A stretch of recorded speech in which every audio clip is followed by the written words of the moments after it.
అందరం ప్రశాంతంగా నిద్రించడానికి సహకరిస్తున్నటువంటి భారత సైన్యానికి సంఘీభావంగా ఉండవా సైన్యం బార్డర్ మీద ఎన్ని గంటలు నిల్చుంటుందో మీకు తెలుసు. కనీసం మంచు కురుస్తున్నా పక్కన బాంబులు వెళ్తున్నా కదలకుండా నిల్చుంటారు. మరి మన తిరంగ ర్యాలీలో ఉన్న మనమందరం కూడా ఈ దేశం కోసం కంఠం చెంచుకొని శ్వసిస్తున్న మనమందరం కూడా వాళ్ళు రోజు 8 గంటలు డ్యూటీ చేస్తారు. మనం 80 నిమిషాలు కూడా నిలబడలేకపోతా ఉన్నాం. చాలా గట్టిగా నిలబడుతుంది. పక్కన కోరుకుంటే హోటళ్లు ఛాయలు తర్వాత ముచ్చట్లు బంద్ అయింది. మనం వచ్చింది భారత సైన్యానికి భారత ప్రధాని నరేంద్ర మోడీ గారికి సంఘీభావంగా ఇక్కడికి వచ్చినాం. ఎట్లుండాలో అంత కోట్ల రైతులు వలిగిపోయేంత ఆవేశంగా ఈ ర్యాలీ ముందుకు సాగింది. ఒకసారి గట్టిగా చెప్పుంది జై జవాన్. ఏం చెప్పుకున్నాం ఇందాక? దొంగచాటుగా అర్ధరాత్రి వేళ ఏదో డ్రోన్లు తీసుకొచ్చి మన జనాలను చంపుతామని మన సైనిక స్థావరాన్ని కూల్చుతామని కొంతమంది ముష్కర్లు ప్రయత్నం చేస్తే దాటిన ఆ బార్డర్ డ్రోన్లు ఎక్కడికక్కడ కకావికలం చేసినాం. ఏడికెళ్ళి వచ్చిన డ్రోన్ ని ఆడనే కూలగొట్టిరు.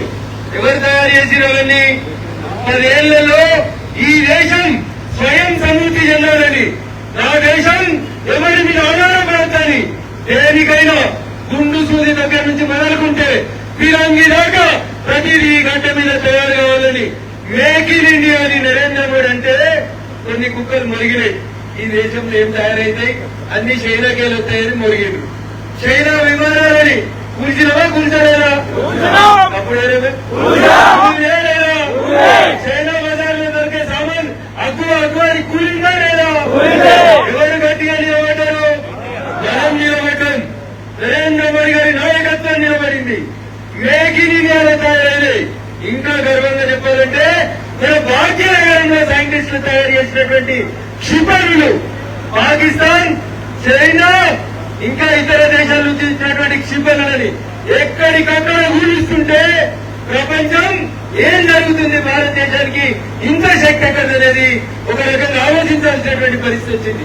ఇదంతా ఎవరి వల్ల వచ్చింది? మన నాయకుడి వల్ల వచ్చింది. ఇదంతా ఎవరి వల్ల వచ్చింది? నరేంద్ర మోడీ గారు ఈ దేశానికి నాయకత్వం వహించడం వల్ల వచ్చింది. నిన్న పొద్దున కూడా 5:50 ఇస్రో భూమి మీద ఒక ఉపగ్రహాన్ని పంపించి నిఘా సెక్షన్ ని పెంచేందుకు కొత్తగా సక్సెస్ఫుల్ గా ఇంకొక దాన్ని శాటిలైట్లకు పంపడానికి ప్రయత్నం చేసింది. ఎందుకు వచ్చింది కదా? జనరల్ అడ్వకేట్ మిత్రులు సాయంత్రం కూడా బాగా బిజీగా ఉంటారు క్లయింట్లతోటి. అడ్వకేట్లు, డాక్టర్లు సండేలు వస్తే బాగా బిజీగా ఉంటారు. మా వర్తక సంఘాలు సెటిల్ అయితే సాయంత్రం అయితే బాగా గిరాకుంటుందని వస్తారు. అందరూ అన్ని వర్గాల ప్రజలు అన్ని వదులుకొని ఇవాళ ఎందుకు వచ్చినాం? ఈ దేశం నాది. ఈ దేశంలో ఏ ఒక్కరి కష్టం వచ్చినా మేమందరం అండగా ఉంటాం. ఉన్నా లేక అనే ఒకే ఒక నినాదంతో ఇక్కడికి వచ్చినాం. అదే దొంగ దెబ్బ బట్టి మా అక్క జిల్లాల సింధూరాన్ని దుడిస్తే నా కొడుకులారా బార్డర్ పొలిమేరం దాటినాక అవసరమైతే ప్రపంచ చిత్రపటంలో పాకిస్తాన్ అనే దేశాన్ని లేకుండా పరిధి పెట్టమని చెప్పి ఒక హెచ్చరికలు పంపేందుకు పడైగా దానికి ప్రతీకారం ఎంతసేపు తీసుకున్నాం? అది 20 మినిట్. ఎంత?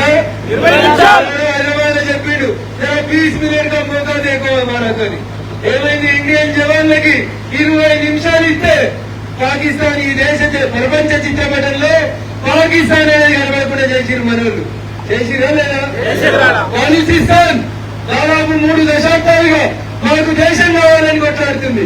ఇక్కడ బార్డర్ మీదకి సైన్యం వస్తే బలూచిస్తాన్ మా దేశం మాకు స్వతంత్ర దేశం అని ప్రకటించుకుంది. ఐక్యరాజ్య సమితికి రాసింది, భారతదేశానికి రాసింది మా దౌత్యవేత్తని మీ దేశానికి పంపిస్తామని.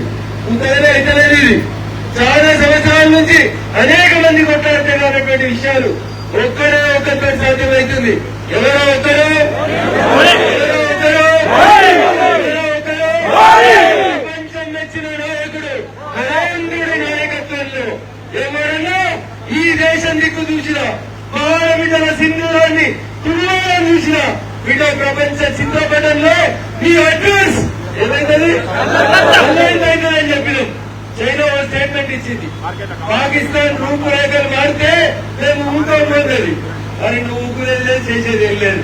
పాకిస్తాన్ రూపురేఖలలోంచి 44% భూభాగం ఉన్న బలూచిస్తాన్ తనను తాను దేశంగా ప్రకటించుకుంది. ఇంకొకటి మిగిలిపోయింది భారతీయుల కోరిక. ఏంటది? అయితదా కాదా? మోడీ గారు ఉంటే కారణం ఉండదా? మోడీ అయితే ముమ్కిన్ హై, మోడీ అయితే అనలేదు. సిరిపేటలకు ఇంకెళ్తలేదా? మోడీ అయితే ముమ్కిన్ హై అంటే అసాధ్యమైనటువంటి పదం ఈ దేశంలో ఏది ఉండదు. అదే కాంగ్రెస్ ఉంటే అన్ని సమర్పించుకుంటూ వచ్చినారు. కానీ ఒక్కడే ఒకడు ఈ దేశానికి అన్ని తానే నిలబడి, ఈ దేశానికి ఎవరు చూసినా, ఈ దేశ వ్యవహారాలలో ఎవరు జోక్యం చేసుకున్నా బరాబర్ అత్యంత నిలబడతామని నిలబడి పరిగీసి కొట్లాడిండు. ఆయన ఆవేదన ఆయన మాటలలో చెప్పిండు. ఏమన్నాడు? ఉగ్రవాదులకి ఆశ్రయం ఇచ్చినవాడు, ఉగ్రవాదులకు అండగా నిలబడ్డాడు. ప్రపంచంలో ఏ మూలకు పోయి దాక్కున్నా ఏం చేస్తామన్నాడు? ఏది కొడతామన్నాడు. కొట్టిరా కొట్టలేదా? అరే పాకిస్తాన్ లెక్క బార్డర్కి వచ్చి అమాయకులను కొట్టలేదు. పాకిస్తాన్ లో పోయి ఉగ్రవాదులకు శిక్షణ ఇస్తున్నటువంటి టార్గెట్లు లెక్క పెట్టి కొడితే ఒక్క ఈంచి కూడా పక్కన జరగకుండా కొట్టిండు. ఎవరి నాయకత్వం? ఎవరి నాయకత్వం? ఒక బలమైనటువంటి నాయకత్వంలో మేకలు కూడా పురులాగా విజృంభిస్తాయని చెప్పడానికి ఒక గొప్ప నిదర్శనం పహల్గాం ప్రతీకారం కేవలం 20 నిమిషాల్లో ముగించడం. ఈ క్రెడిట్ అంతా ఎవరికి పోతుంది? సైనికులకు పోతుంది. బార్డర్ మీద నిలబడి కొట్లాడిన సైన్యానికి పోతుంది. ఎక్కడి నుంచి తుపాకీ వెళ్తారో, ఎక్కడి నుంచి క్షిపణులు వస్తాయో తెలియకుండా దొంగ దెబ్బ కొడుతున్నారని తెలిసినప్పటికీ కూడా నేను మరినా నా దేశం లోపలికి ఆ దొంగ కుక్కలు ఒక్కరు కూడా నా దేశంలో అడుగు పెట్టొద్దని గీత గీసి నిలబడ్డటువంటి సైన్యానికి మనమందరం కూడా శిరస్సు వచ్చి నమస్సుమాంజలి తెలియజేయాలి. 18 ఏళ్ళు నిన్నది ముక్కు పచ్చరాలని సైనికులు కూడా నేను నా దేశం కోసం అమరుడైతా అని చెప్పి అమరుడైంది. వాళ్ళు ఆడవంటే మనం మీద భద్రంగా ఉన్నాం. కానీ కొన్ని కుక్కలు మన మధ్యలో కూడా జమైనాయి. ఊర కుక్కలు ఈయన తింటాయి, ఈ దేశం తిండి తింటాయి, ఈ దేశంలో పనులు చేస్తాయి. మనం కట్టే పనులతో జీతాలు తీసుకుంటారు. టీవీలకు వచ్చి మనకు వ్యతిరేకంగా మరుగుతుంటాయి. సాక్ష్యం ఉందా? దేనికిలా సాక్ష్యం? నువ్వు ఎవరికి ఉండినో నీ అయ్యనో అమ్మని అడుగు సాక్ష్యం చెప్తుంది. ఉంటుందా దానికి సాక్ష్యం? ఉంటుందా? అందుకని బయట నుంచి వచ్చేటువంటి శత్రువులు ఎదుర్కొంటందుకు బార్డర్ మీద సైన్యం కొట్లాడుతుంది. నీ పక్కనే ఇందాక నేను మీటింగ్ వస్తుంటే టీవీలో చూసిన హైదరాబాద్ లో పిల్లవాడు లిఫ్ట్ మెకానిక్ చేస్తుందంటే పోరాడు. ఆన్లైన్ లో 6 మిత్రులు కలుపుకొని విజయనగరంలో బాంబులు ఎట్లా బ్లాస్ట్ చేయాలని ప్లాన్ చేస్తా ఉన్నాడు. అందుకని వీరున్న మనమందరం బార్డర్ మీద ఉన్నటువంటి సైనికులకి ఎంత శక్తి ఉందో మనం కూడా అంతే శక్తివంతులుగా గుర్తుంచుకోవాలి.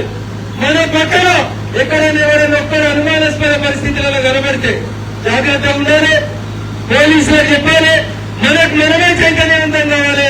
పోలీసుల నుంచి సరైనటువంటి రెస్పాన్స్ రాకపోతే ఈ దేశ భద్రతకి ముప్పు వస్తుందంటే మనమందరం కూడా యూనిఫామ్ లేనటువంటి పోలీసుల మీద గుర్తుపెట్టుకోవాల్సిన అవసరం ఉంది. ఇంత జరుగుతుంటే ఇంకా ఈ దేశంలో అల్లకల్లాలను సృష్టించాలని, బాంబులు వేల్చాలని కుట్రలు చేస్తున్నటువంటి కుహోల లౌకికవాదులకి జవాబు చెప్పాలి. అందరం సంఘటితమై 140 కోట్ల మంది ఈ దేశ ప్రజలు గట్టిగా ఒకసారి పిడికిలు బిగించి భారత్ మాతాకి పక్కనున్న దేశానికి పంచలు నడిచిపోవాల్సినటువంటి పరిస్థితి వస్తుందా? అయితే మన లోపల ఐక్యమత్యం లేదనేటువంటి విషయాన్ని గమనించి పార్టీల పేరిటో, జెండాల పేరిటో, ఇంకో దాని పేరిటో జరుగుతున్నటువంటి ఈ కుట్రల్ని తిప్పికొట్టడానికి నరేంద్ర మోడీ గారు ఎంత దూరదృష్టితో ఆలోచించారంటే ఈ పార్టీ ఆ పార్టీ ఏ పార్టీ అని తేడా లేకుండా అన్ని పార్టీలకు సంబంధించినటువంటి గౌరవ ఎంపీలతోటి కమిటీలను ఏర్పాటు చేసి ప్రతిపక్ష ఎంపీలకు కూడా నాయకత్వం ఇచ్చి పాకిస్తాన్ చేస్తున్నటువంటి ద్రోహాన్ని ప్రపంచ దేశాలకి తెలియజేయాలనుకున్నటువంటి గొప్ప ఆలోచనాపరుడైనటువంటి నాయకుడు మన నాయకుడు నరేంద్ర మోడీ గారు. అట్లాంటి నాయకుడి నాయకత్వంలో మనమందరం కూడా ఒక పులి నాయకత్వంలో మేకలట విజృంభిస్తాయో మనమందరం కూడా అవసరం వచ్చిన రోజు ఈ దేశ రక్షణ కోసం నిలబడదామా? నిలబడదామంటే 2 చేతులు చెప్పు. భారత్ మాతాకి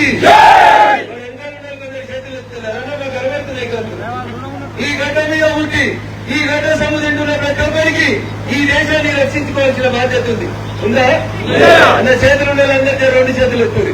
భారత్ మాతాకి భారత్ మాతాకి. ఈ దేశంలో ఉండాలంటే దేశంలో ఉండాలంటే దేశంలో ఉండాలంటే విదేశాల్లో ఉన్నత విద్యను చదువుకోవాలని అనుకుంటున్నారా? అయితే వెంటనే ఫ్లైగ్రాడ్ ఓవర్సీస్ ఎడ్యుకేషన్ కన్సల్టెన్సీని సంప్రదించండి. మీ విదేశీ కలలను సాకారం చేసుకోండి. ఫ్లైగ్రాడ్